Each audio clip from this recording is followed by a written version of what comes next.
আছি হিমসরের চূড়ায় প্রায় 3000 ফিট উঁচুতে আমরা আছি।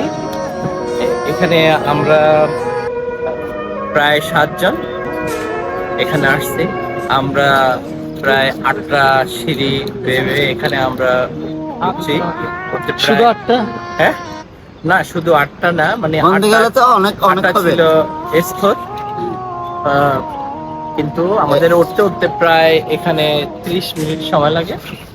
এখানে অনেক পর্যটকরা অনেক থেকে ঢাকা থেকে সিলেট থেকে বিশ্বের বিভিন্ন দেশ থেকে এখানে হলো এই পাহাড় দেখার জন্য আসে এবং এই পাহাড় থেকে সরাসরি সাগর দেখার জন্য আল্লাহ তাআলার কুদরত, আল্লাহ তাআলার নিয়ামত সমূহ এখানে সকল পর্যটক আসে। আমরা এখানে আছি, সবাইকে আপনারা আসবেন ইনশাআল্লাহ। সত্যি এটা একটা দেখার মতো জায়গা। এখানে আছে কাঠবিড়ালি, বানর এবং নির্জন সময় এখানে থাকলে হাতিরও বহর দেখা যায় এবং আছে বিভিন্ন বন্য প্রাণী। সবাই ভালো থাকবেন, সুস্থ থাকবেন, আল্লাহ হাফেজ।